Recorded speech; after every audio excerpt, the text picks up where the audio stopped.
حامیم، اس کتاب کا اتارا جانا اللہ کی طرف سے ہے جو زبردست ہے، دانا ہے، جو گناہ بخشنے والا اور توبہ قبول کرنے والا، سخت عذاب دینے والا ہے، صاحب کرم ہے۔ اس کے سوا کوئی معبود نہیں، اسی کی طرف لوٹ کر جانا ہے۔ اللہ کی آیتوں میں وہی لوگ جھگڑتے ہیں جو کافر ہیں، تو ان لوگوں کا شہروں میں چلنا پھرنا تمہیں دھوکے میں نہ ڈال دے۔ ان سے پہلے نوح کی قوم اور ان کے بعد اور امتوں نے بھی پیغمبروں کی تکذیب کی، اور ہر امت نے اپنے پیغمبر کے بارے میں یہی قصد کیا کہ اس کو پکڑ لیں اور بیہودہ شبہات سے جھگڑتے رہے کہ اس سے حق کو زائل کر دیں، تو میں نے ان کو پکڑ لیا، سو دیکھ لو میرا عذاب کیسا ہوا۔ اور اسی طرح کافروں کے بارے میں بھی تمہارے پروردگار کی بات پوری ہو چکی ہے کہ وہ اہل دوزخ ہیں۔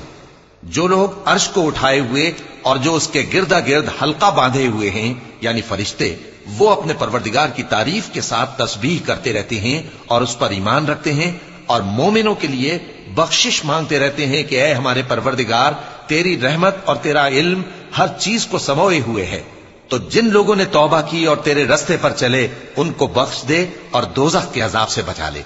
اے ہمارے پروردگار، ان کو ہمیشہ رہنے کی بہشتوں میں داخل کر جن کا تو نے ان سے وعدہ کیا ہے، اور جو جو ان کے باپ دادوں اور ان کی بیویوں اور ان کی اولاد میں سے نیک ہوں ان کو بھی، بے شک تو غالب ہے، حکمت والا ہے۔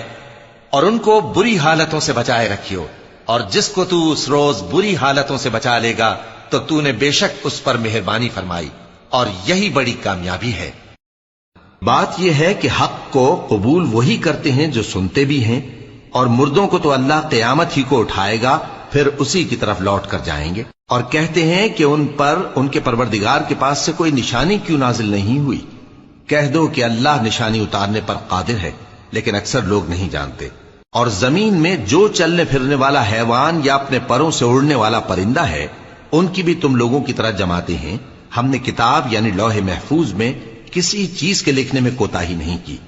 پھر سب اپنے پروردگار کی طرف جمع کیے جائیں گے، اور جن لوگوں نے ہماری آیتوں کو جھٹلایا وہ بہرے اور گونگے ہیں، اس کے علاوہ اندھیروں میں پڑے ہوئے ہیں۔ جس کو اللہ چاہے گمراہ رہنے دے اور جسے چاہے سیدھے رستے پر چلا دے۔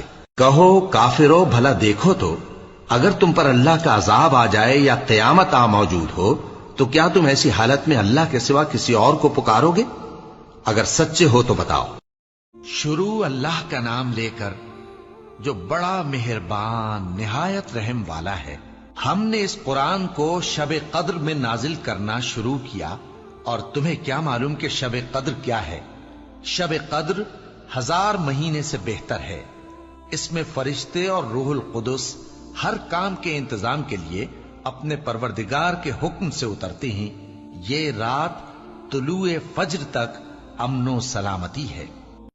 السلام علیکم دوستو، امید کرتا ہوں کہ آپ سب اچھے سے ہوں گے۔ تو اس ویڈیو کو زیادہ سے زیادہ شیئر کرنا، اگر اس چینل پر نئے ہوں گے تو سبسکرائب کرنا۔